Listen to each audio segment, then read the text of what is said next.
Católico por 3 razones. En este video te demostraré por qué ser católico. 3 razones para ello.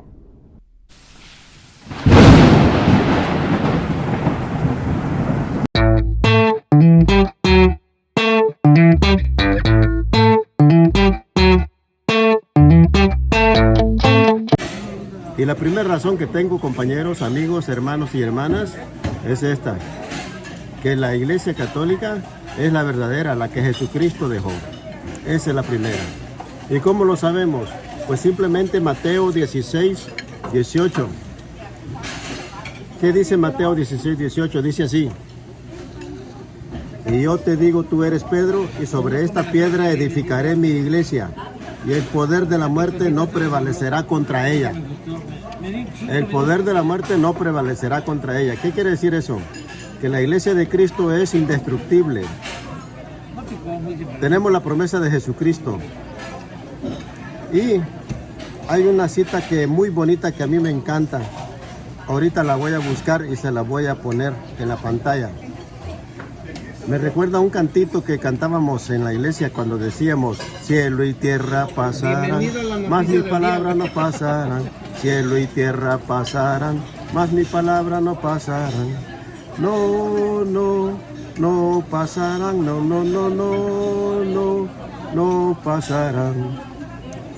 ¿Se acuerdan de ese cantito, verdad? Algunos que ya estuvieron dentro de la iglesia de Cristo. La palabra de Dios no pasa, se cumple.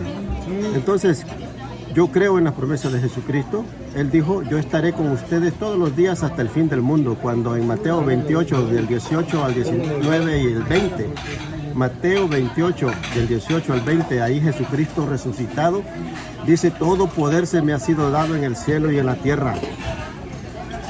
Por lo tanto, vayan y hagan discípulos míos. Bautícenlos en el nombre del Padre, del Hijo y del Espíritu Santo. Y enséñenles todo lo que yo les he enseñado. Entonces, tiene la promesa: yo estoy con ustedes todos los días hasta el fin del mundo.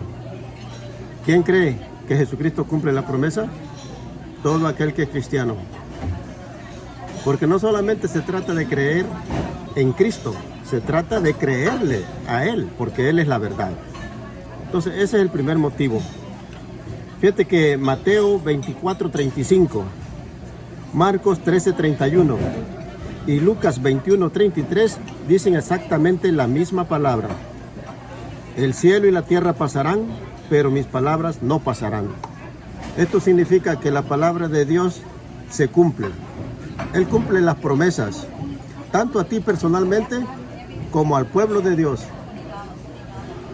Yo creo en la palabra de Jesús. Él es el Todopoderoso. Cuando se fue al cielo, resucitado, delante de los apóstoles, le dijo: todo poder se me ha sido dado en el cielo y en la tierra. Todo el poder. ¿Quién es el Todopoderoso? El que tiene todo el poder. ¿Quién es el que tiene todo el poder? Jesucristo es el Señor, para la gloria de Dios. Entonces, hermanos, ese es el primer punto. Hay mucho más que decirse al respecto. Fíjate que Fulton Sheen, un obispo de Nueva York de la década de más o menos de 1930, tiene una cita que dice bien bonita. A mí me llama la atención. Se lo voy a parafrasear, no lo voy a repetir exactamente, pero después al final probablemente le ponga una foto de esa cita de Fulton Sheen, obispo de New York. Dijo una frase muy bonita, dice así: si yo no fuera católico y anduviera buscando la iglesia de Cristo, me fijaría en aquella que el mundo ha odiado. O sea, aquella que el mundo odia. ¿Por qué? Porque es aquella iglesia que les enseña la verdad, y para muchos esa verdad es muy incómoda. Así que esa es una cita muy bonita, hermanos. Pero ya Jesucristo pues está diciendo, ¿verdad? Cielo y tierra pasarán, pero mis palabras no pasarán. Y la promesa la cumplió Él, porque dijo: yo edificaré sobre ti, Pedro, mi iglesia. ¿Verdad? Entonces, yo creo en las palabras de Jesucristo. Esta es la primera razón. La que tengo por último va a ser la más importante, pero por hoy esa es la razón. En el nombre del Padre, del Hijo y del Espíritu Santo. Amén. Bueno, pues la segunda razón por la que soy católico, hermanos y hermanas, se parece a la primera. La primera razón dijimos que es porque la religión católica es la iglesia que Jesucristo estableció. En Mateo 16, 18, cuando funda su iglesia sobre Pedro. Y recordamos que a Pedro, en Juan 1:42, le había dicho: tú eres Simón y te llamarás Kefas. ¿Qué quiere decir piedra? Y en Mateo 16, 18 se realiza esa promesa y le dice: y yo te digo, tú eres Pedro, y sobre esta piedra edificaré mi iglesia. Una iglesia, no un montón. Entonces, ahí tenemos la primera pista de la iglesia de Cristo, que para mí pues ya no es solamente una pista, es una realidad. Cristo estableció su iglesia y la funda sobre Pedro, al que consideramos nosotros como primer papa, aunque la palabra papa no aparezca en la Biblia, pero está el ejemplo de cómo Pedro fue el líder de los apóstoles. En muchas de las escrituras de la Biblia dice Pedro en primer lugar. Pero bueno, vamos a empezar. La segunda razón entonces se parece a esta misma. San Agustín, en su libro llamado La verdadera religión, escribió y dijo: la verdadera religión es la católica. Y esto es bien importante porque fíjate que la misma Biblia nos está diciendo que la iglesia de Cristo es pilar y base de la verdad. Entonces, al estar en la iglesia de Cristo, yo recibo la verdad. Entonces yo la tengo que recibir de alguien. Tengo que recibirla de aquellos que Jesucristo estableció como apóstoles y de los sucesores legítimos. Porque recordemos que los apóstoles murieron, pero la iglesia de Cristo tenía que seguir. Entonces existen los sucesores. Los apóstoles, cuando murieron, ya habían establecido muchos obispos y diáconos. Eso lo podemos ver en la Santa Biblia también. Por ejemplo, a Tito 1:5, ahí se habla de presbíteros. Y hay otras citas bíblicas donde se habla de obispos. También en Hechos 20:28 dice: cuiden de sí mismos y de todo el rebaño en el que el Espíritu Santo les ha puesto como obispos. Pastoreen la iglesia del Señor, que Él adquirió con su propia sangre. Entonces aquí estamos hablando de una iglesia que es visible, porque si usted y yo somos parte de la iglesia, somos visibles. Entonces, no puede ser que un profesor, un teacher, un maestro enseñe una clase a alguien invisible. A ustedes ahorita me están viendo y son visibles, aunque yo no los pueda ver en este momento. Pero los apóstoles enseñaban el evangelio. Y la iglesia de Cristo que Él adquirió con su propia sangre es visible, no es entonces invisible, aunque tenga también su parte invisible, como por ejemplo los santos que ya murieron y gozan de la presencia del Señor son parte de la iglesia también. A ellos no los vemos nosotros, son la parte invisible. Pero la iglesia militante aquí en la tierra es visible y tiene jerarquía, tiene un orden. Nada de que cada quien interprete la Biblia y se manda así solo. No, se necesitan dirigentes, se necesitan maestros, etcétera. Entonces, dice así la palabra de Dios: cuiden de sí mismos y de todo el rebaño en el que el Espíritu Santo les ha puesto como obispos. Pastoreen la iglesia del Señor, que Él adquirió con su propia sangre. Palabra de Dios, te alabamos, Señor. Entonces, bíblicamente podemos ver que hay obispos, y Pablo establecía obispos y diáconos en diferentes ciudades donde él pasaba, predicaba y ponía dirigentes. Entonces, amamos la verdad, ¿verdad? Entonces, todo el mundo quiere la verdad. Fíjense que yo tenía miedo de equivocarme. Cuando yo me convertí al Señor, yo le pregunté a Él: Señor, ¿a cuál iglesia voy? No quiero equivocarme, no quiero condenarme, quiero seguirte a ti. Y yo sentía esa necesidad de cambiar de vida. Y yo pensaba que la iglesia católica no podía ser de ninguna manera la iglesia de Cristo. ¿Por qué?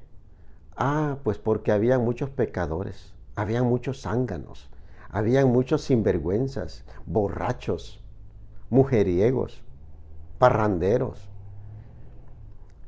Y un amigo que ya después yo ya estaba en la iglesia, me decía: fíjate que yo ya mero soy católico. Y yo le digo: ¿por qué? Porque mira, yo fumo, yo me emborracho, yo bailo, voy a fiestas y tengo mujeres. Soy amero, soy católico. ¿Sabes qué me falta únicamente? Solamente me falta una cosa, me decía él. ¿Y qué te falta? Ir a misa. Esa era la percepción de él. Los católicos se emborrachan, tienen mujeres, hacen fiestas, etcétera, etcétera, ¿no? Y van a misa. Entonces, eso era lo que él creía de un católico. Claro, no había estado adentro de la iglesia, donde tenemos el ejemplo de buenos católicos y católicos que no son tan buenos.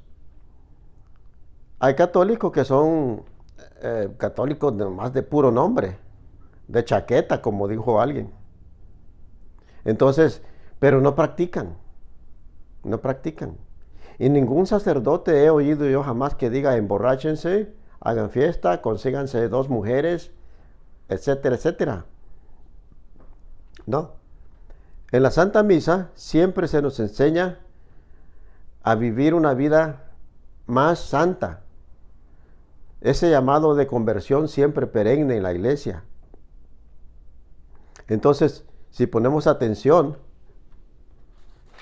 en la Santa Misa siempre nos estarán llamando a la conversión, a acercarnos más a Dios, a cambiar de vida. 3:15. Por si me atraso, así sabrás cómo comportarte en la casa de Dios, es decir, en la iglesia del Dios viviente, columna y fundamento de la verdad. Algunas versiones dicen, perdón, palabra de Dios, te alabamos, Señor. En algunas versiones dicen pilar y base de la verdad. Significa lo mismo. Entonces la iglesia es pilar y base de la verdad. Estando yo dentro de esta iglesia, estoy en la verdad, estoy aprendiendo la verdad. Jesucristo dijo: el Espíritu Santo vendrá sobre ustedes y Él los guiará a la verdad completa, a la verdad plena. Entonces, la verdad plena está en la iglesia. en la iglesia que dejó Jesucristo. Ahora bien, entonces yo soy católico porque amo la verdad. No quiero equivocarme, pero si me equivoco, deberé de ser humilde y corregir y aceptar que me equivoqué, pero debo de ver dónde está el error. Ahora bien, la verdad no puede cambiar con el tiempo. La verdad que se predicó en la iglesia de Cristo en el siglo I sigue siendo la verdad de hoy en el siglo XXI. No cambia. La misma verdad se predicó el siglo pasado, el antepasado, el siglo XVII, XVIII, XVI, XV, XIV, hasta llegar al siglo I. La misma verdad, el mismo evangelio, la misma santa doctrina. No cambia. Entonces esto nos da una pista importantísima. Porque nosotros queremos descubrir muchas veces, pues, cuál es la iglesia de Cristo si hay tantas. Entonces, me fijo en la doctrina y me fijo cuál doctrina se enseña hoy en la iglesia y si se enseñó el siglo pasado y antepasado hasta llegar al siglo I. Porque la iglesia de Cristo enseña la misma doctrina a través del tiempo y la estará enseñando desde el primer siglo hasta el fin del mundo. Acordémonos que Jesucristo dijo a su iglesia: yo estoy con ustedes todos los días hasta el fin del mundo. Y la palabra de Dios se cumple. Jesucristo cumple su palabra. Les recuerdo de nuevo este cantito que dice: cielo y tierra pasarán, mas mis palabras no pasarán. Bueno, pues Jesucristo cumplió la promesa de fundar su iglesia en Pedro. Recuerden cuando Jesucristo dijo eso, y también cuando Pedro en Pentecostés, con la fuerza del Espíritu Santo, dio su primera predicación y se convirtieron más de 3,000 personas. Ahí estaba Jesucristo edificando su iglesia sobre Pedro. Ahora pues pasamos a otro puntito. Y el punto de que la iglesia de Cristo tiene sus señales, ¿verdad? Aparte de que sabemos de que la iglesia es una santa, católica y apostólica, pero vamos a hablar de unas señales visibles que están presentes en este siglo, en el anterior y en todos los siglos anteriores. También vemos en la historia que está presente ese detalle. ¿De qué detalles? Les voy a leer un pedacito de lo que encontré. Soy católico porque amo la verdad. La iglesia es columna y fundamento de la verdad. Estando en esta iglesia, estoy en la verdad. Si la verdad no cambia con el tiempo ni con los pecados de los hombres, entonces lo que es verdad hoy era verdad en los siglos pasados. Me refiero a la santa doctrina depositada en los apóstoles, así como también en los sucesores legítimos. Mi iglesia tuvo obispos, presbíteros y diáconos. En el primer siglo del cristianismo, y aún hoy siguen habiendo en el segundo siglo cristianos, también hubieron obispos, diáconos, presbíteros en el primer siglo y siguen habiendo al día de hoy. Y todos los siglos han habido. Entonces, voy a citar a alguien que se convirtió de la iglesia anglicana al catolicismo. Su nombre es John Henry Newman, un sacerdote anglicano que después llegó a ser cardenal en la Iglesia Católica en Inglaterra. Y él era historiador, escritor, teólogo, etc. Era una eminencia. Eso sucedió en el siglo XIX. Dijo esto: profundizar en la historia es dejar de ser protestante. Wow. Profundizar en la historia es dejar de ser protestante. Así que mucho cuidado. Si usted no quiere ser católico, pues no va a estar interesado en leer la historia. No vaya a ser que se convierta, ¿verdad? Entonces, porque si profundizamos en la historia, nos vamos a dar cuenta de que esa doctrina santa que se predica hoy en la Santa Iglesia Católica se siguió predicando a través de los siglos, se viene predicando a través de los años, en toda la historia. Entonces, John Henry Newman profundizó en la historia, era teólogo también, y él era hambriento de la verdad. Entonces, profundizó y profundizó, y se hizo católico. Fíjate qué bonito, ¿verdad?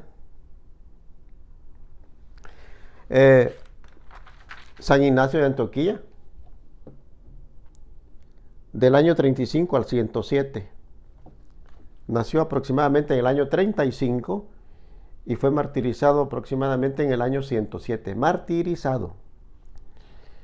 San Agustín es otro también del cuarto siglo. Pero San Ignacio de Antioquía es uno de los cristianos de los grandes.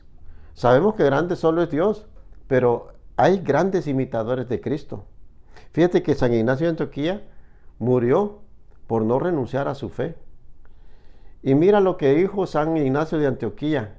Si ustedes tienen la oportunidad de leer sus cartas que él hizo, están disponibles al público, porque la verdad debe de estar donde se mire, no escondido, no. Es como una lámpara. La lámpara de luz no se va a poner debajo de la mesa, debajo de la cama, no, se pone en lo alto para que alumbre todo. Así debe ser la verdad siempre. No podemos esconder la verdad. Entonces la historia muestra una verdad a los que muchos hermanos le tienen miedo. ¿Por qué será? Bueno, el que se separa de la Iglesia Católica también se separa de Cristo, pues es su cuerpo. San Ignacio de Antioquía, mártir del año 107, dijo eso, El que se separa de la Iglesia Católica también se separa de Cristo, pues es su cuerpo. San Pablo nos dice que el cuerpo de Cristo es la Iglesia y que la Iglesia es el cuerpo de Cristo. Entonces, San Ignacio de Antioquía está tomando esa enseñanza y nos comparte que si nos salimos de la Iglesia, que es el cuerpo de Cristo, pues ya no estamos en la Iglesia, ya no estamos en la Iglesia de Cristo, ya no estamos en el cuerpo de Cristo. Me gusta la comparación del cuerpo, porque imagínate cuando un miembro se mocha, se corta, se muta, ¿qué le pasa a ese pedazo de cuerpo? Un dedo, un pie que se corta. ¿Qué le va a pasar con el tiempo a ese pie? ¿Qué le va a pasar a esa mano? Se va a podrir. Porque la vida, el espíritu, no se va con ese miembro, con ese pedazo, con ese pie, con esa mano a seguir viviendo ahí. No, el espíritu de vida sigue en el cuerpo. Entonces, los miembros que son mutilados del cuerpo morirán irremediablemente. Yo no quiero morir. Yo no quiero ser un miembro desmembrado del cuerpo. No, yo quiero ser parte de ese cuerpo que tiene vida por el espíritu. El espíritu no se queda en el pedacito de cuerpo que se le quitó. Se queda en el cuerpo entero. Tiene mucha lógica y mucha razón. Qué sabio era San Pablo, ¿verdad? Cuando comparó el cuerpo y la iglesia. El cuerpo de Cristo, la iglesia. Wow. Eso está bien tremendo y se puede pasar uno muchas horas meditando sobre eso. Pues así dijo San Ignacio de Antioquía. El que se separa de la Iglesia Católica también se separa de Cristo, pues es su cuerpo. Bueno, esto es para aquellos, ¿verdad?, que saben de que la Iglesia de Cristo es la católica, que es la que fundó Cristo sobre Pedro y que tuvo que perseverar siglo tras siglo. Y ahí está todavía.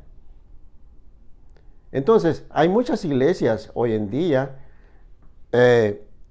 y muchas de ellas han sido establecidas por un hombre. Entonces, tenemos ahí ese testimonio de San Ignacio de Antioquía, que era obispo. Y cuando fue llevado a Roma a su martirio, mucha gente lo quería y lo iba esperando en cada ciudad donde él iba pasando. Y mandó cartas a diferentes comunidades. Y ahí habla del obispado. También habla del sacramento de los sacramentos, de la Eucaristía. Fíjate, es una belleza, es un tesoro. Simplemente abrir nuestro corazón a la verdad, dejar de defender aquello que estábamos convencidos que era verdad, pero que a lo mejor estábamos equivocados. Es bien difícil muchas veces porque se nos ha martillado tanto en la cabeza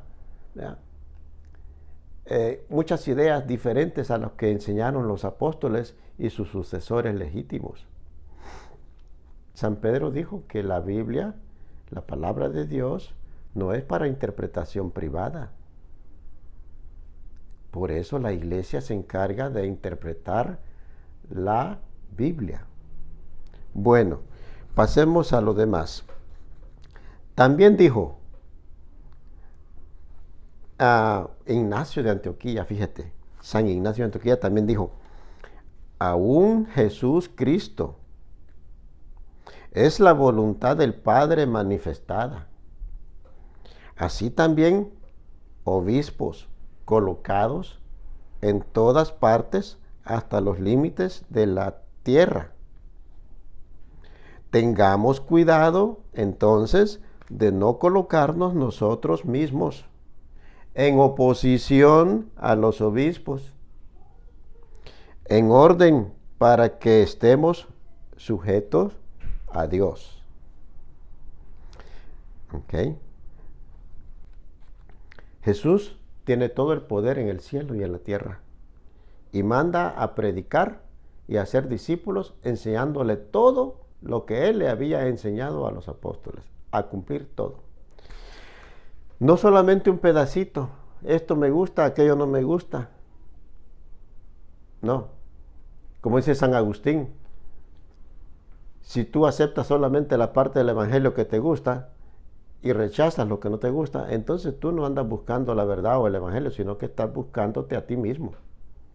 Entonces, los obispos es una de las señales, ¿verdad?, de la Iglesia de Cristo. Y oponernos a los obispos, pues es oponernos a la voluntad de Dios. Claro que todo esto pues tiene su lógica. Si un obispo nos manda a hacer el mal, pues no le vamos a hacer caso, porque entonces es mejor obedecer a Dios que al hombre. Claro, pero en la iglesia Jesucristo estableció un orden. Pedro a la cabeza de los apóstoles, que hoy en día el sucesor es el Papa. Muy bien, y ya vamos por el Papa número 266. 266 papas con el Papa Francisco. Para la gloria de Dios, ¿verdad? Entonces, obispos en Hechos 20-28, ahí habla de los obispos. El Papa San Clemente de Roma, martirizado en el año 99 después de Cristo, dijo lo siguiente: los apóstoles recibieron el evangelio de nuestro Señor Jesús Cristo, así predicando en el campo y la ciudad o pueblo. Ellos nombraron sus primeros frutos, habiéndolos probado por el Espíritu, para ser obispos y diáconos, para esos que deberían o habrían de creer. Primera epístola de Clemente a los Corintios, en el año 96 después de Cristo. El Papa Clemente, en el año 96, dijo eso, fíjate. La historia, hermano, la historia contiene verdad también. No podemos rechazar algo que sucedió. A ver, si ayer fuiste testigo de ocular de un accidente, un carro que pasó, pum, mató a alguien. Eso ocurrió, es una verdad. ¿La vas a negar? No, ¿verdad? Pues la historia tiene sus sucesos, tiene sus hechos y sus dichos. Y por eso nosotros no rechazamos la historia, no rechazamos los sucesores de los apóstoles, porque la verdad no cambia. La verdad sigue siendo la verdad. Aunque hayan pecado mucha gente dentro de la iglesia de Cristo, no importa, la verdad sigue siendo la misma. ¿Qué significa que hayan algunos corruptos dentro de la iglesia? Significa que ellos, pues, no se han convertido, o fallaron, o fueron infieles, o fueron unos Judas, traidores, etc. Imagínate que la verdad dependiera de la conducta de alguien. ¿Qué habría pasado entonces con los 12 apóstoles cuando Judas traicionó? Cuando los demás huyeron y dejaron a Jesús solo. Cuando Pedro los negó 3 veces. Ahí era una oportunidad perfecta para que cambiara la verdad. No, pues ahora la verdad ya no es esta, ahora la verdad es otra, porque mira lo que pasó con Judas. Mira lo que pasó con Pedro, lo negó. Por lo tanto, ya no es verdad lo que dijo Jesucristo. No, la verdad no puede cambiar. Eso nos tiene que dar una seguridad. La verdad es hoy la misma que ayer, porque Jesucristo, que es camino, verdad y vida, Él es la verdad y Él es el mismo hoy y siempre. Wow. Ese es un principio que en todo católico y todo cristiano deberíamos tener bien presente, que la verdad sigue siendo la misma. Muy importante, muy importante. La verdad no cambia porque tú seas un gran pecador. La verdad no cambia porque tú seas un corrupto que te guste el dinero. La verdad sigue siendo la misma. La verdad no puede cambiar porque tú seas un adúltero o porque yo adultere. La verdad es la misma, no cambia con el pecado. Pudo haber habido un papa malo, pudieron haber habido algunos obispos malos, pudieron haber habido algunos traidores, pero la iglesia de Cristo es indestructible y la verdad también no cambia. Esto es algo fuerte que cualquier persona que tenga un poquito de honestidad, sinceridad y que ame la verdad, lo va a disfrutar, pero ¿con qué ganas? Porque el hombre está hecho para la verdad. Nos gusta que nos digan la verdad, aunque algunas veces a uno le guste mentir, pero queremos la verdad. La verdad nos hará libres, dice el Evangelio. Bueno, continuemos. Los apóstoles recibieron el Evangelio de nuestro Señor Jesucristo, así predicando en el campo y en la ciudad. Ellos nombraron sus primeros frutos, habiendo probado por el Espíritu para ser obispos y diáconos para esos que deberían o habrían de creer. Primera epístola de Clemente a los Corintios. Entonces, hermanos, la verdad no cambia con el pecado de uno, o del Papa, o de los obispos, o de los diáconos. No.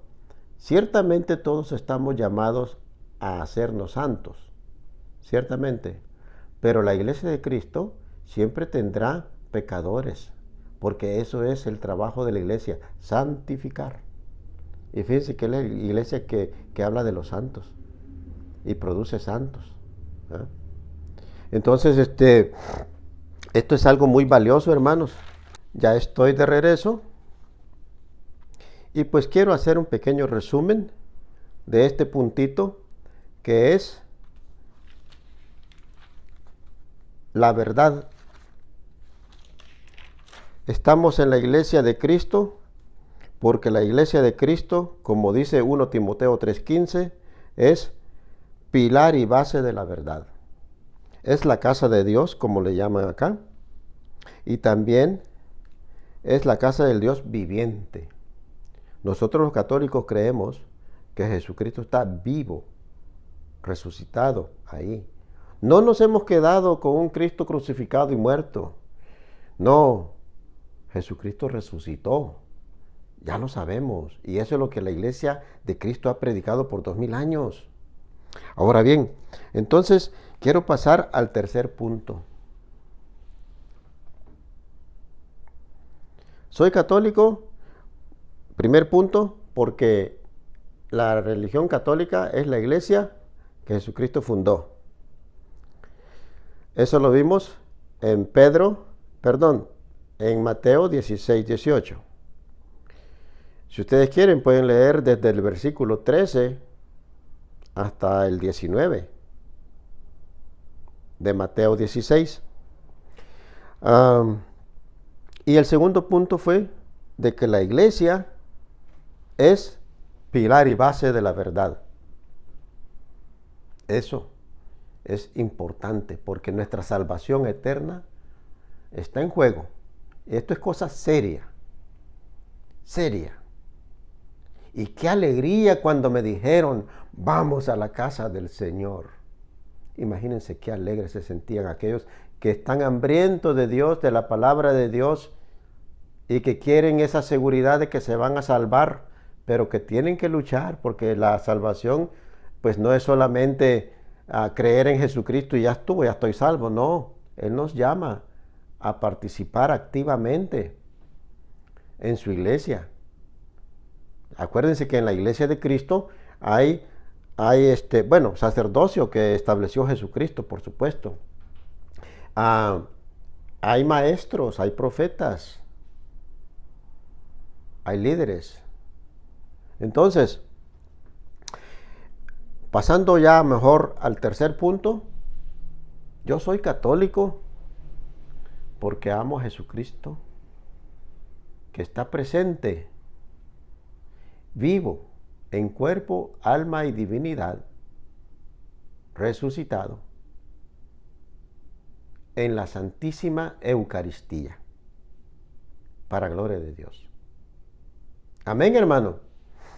Esto es lo que han creído los miles y miles de cristianos a través de 2000 años. Pero tiene uno que abrir los ojos, abrirse a la verdad con corazón sincero, contrito y humillado. Ya no buscando lo que me conviene. Ya no buscando lo que me gusta o lo que no me gusta. No. Andamos buscando la verdad. Andamos buscando la verdad. Y cuando la encontramos, qué alegría, qué gozo, qué descanso.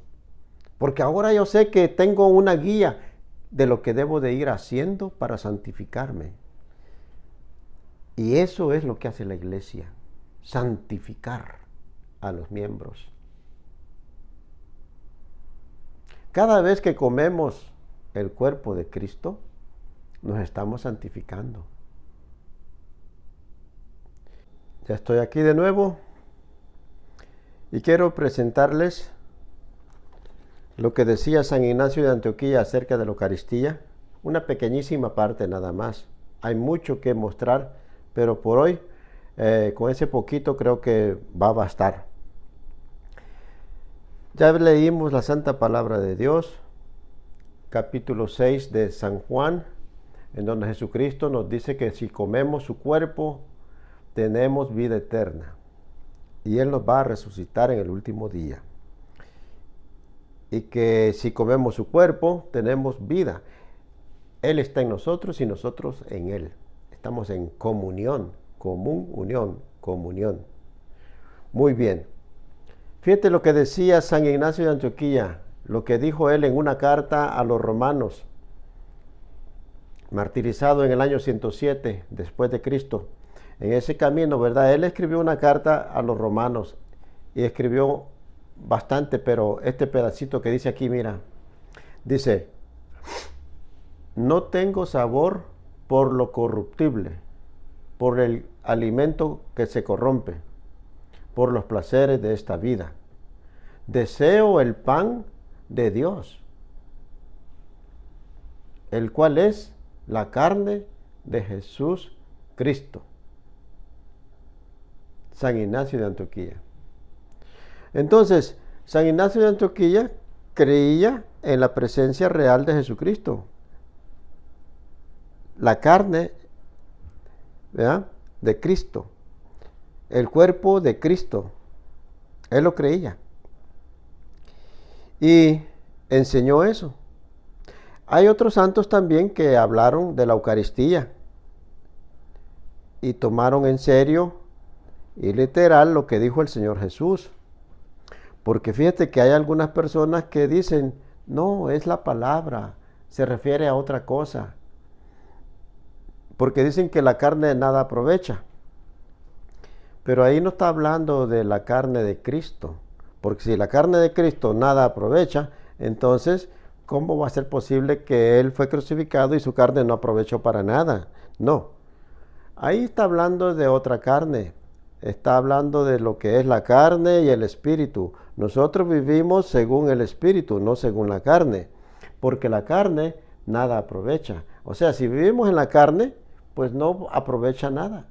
Pero si vivimos en el Espíritu, entonces sí, la palabra de Dios es vida, la palabra de Jesús es vida, pero debemos de creerle. No solo creer en Jesús, sino creer en su palabra, creer lo que Él dice. San Ignacio de Antioquía lo creyó. Y también Justino Mártir.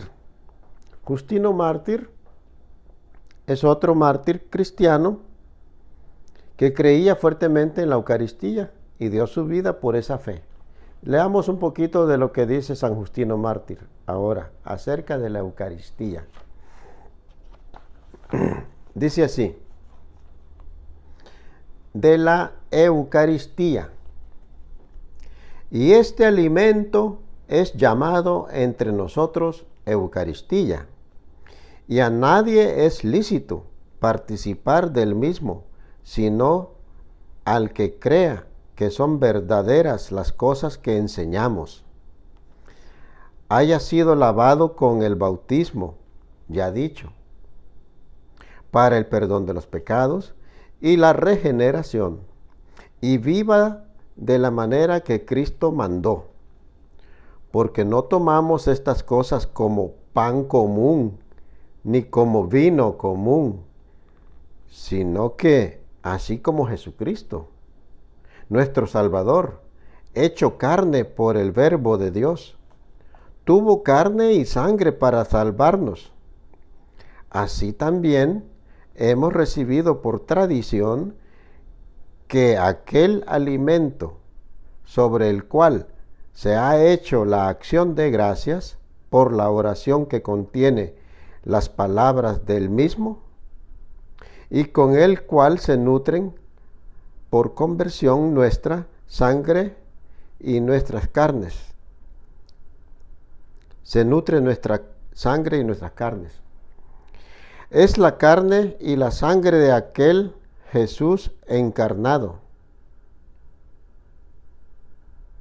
Repito, es la carne y la sangre de aquel Jesús encarnado.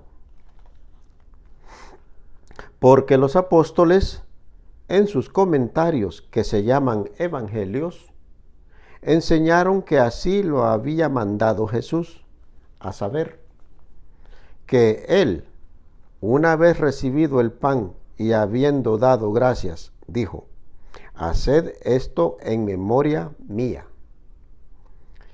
Este es mi cuerpo.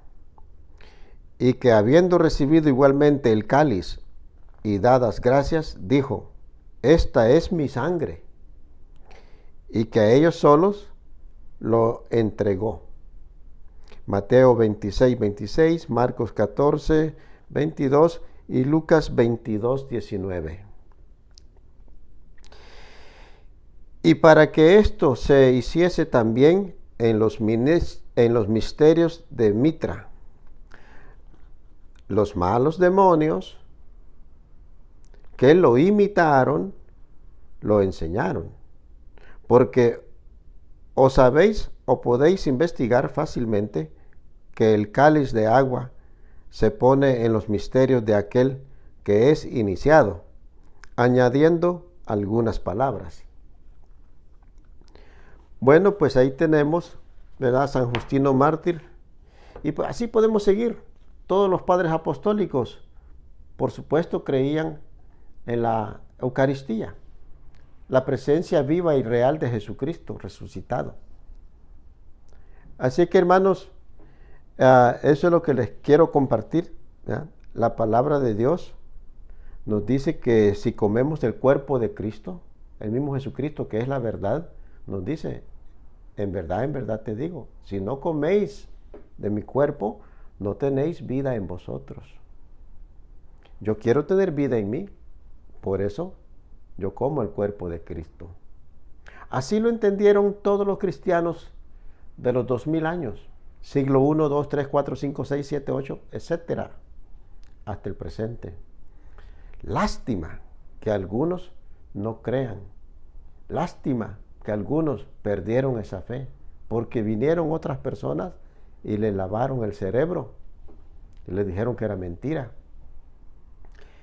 Entonces, hermanos, esto es lo que creían los cristianos, los padres apostólicos, San Agustín, San Irineo, San Justino Mártir. Y muchos dicen, pero es que esos son hombres, yo por eso solo la Biblia. No, hermano, los cristianos estos leyeron la Biblia bastante y mejor que nosotros. Entonces, ¿a poco tú crees que sabes más que San Agustín?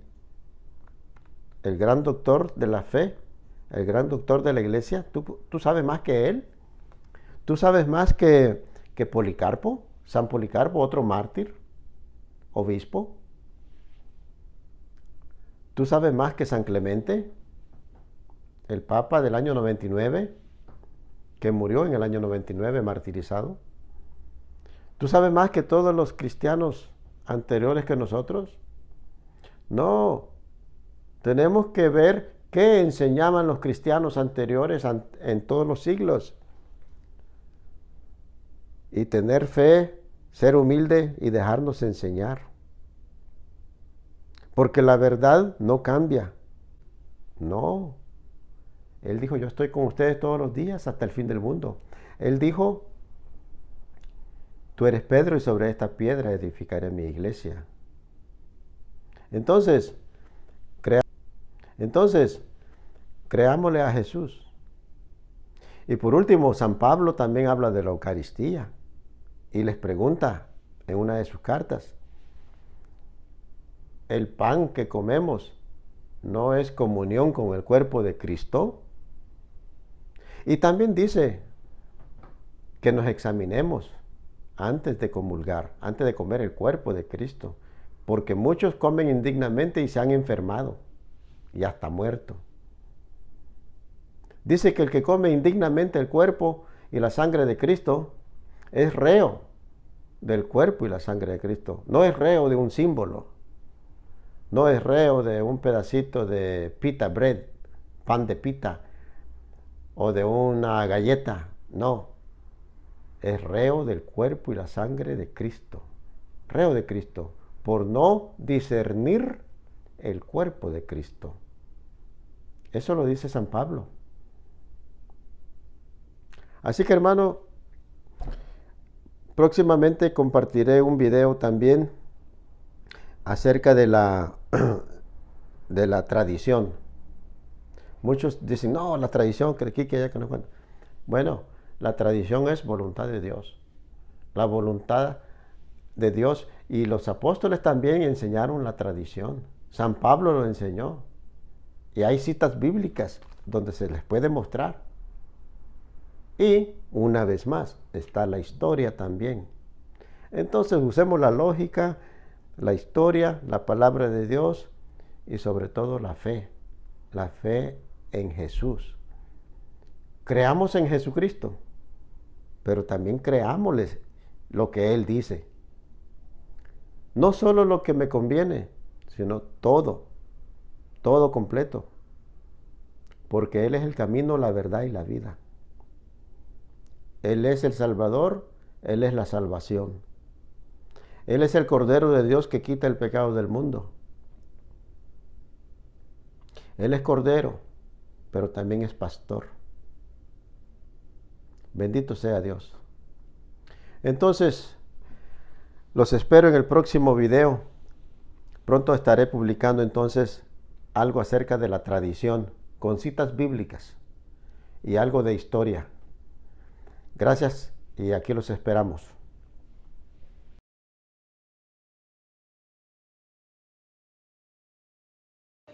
Tú que velas junto a mí.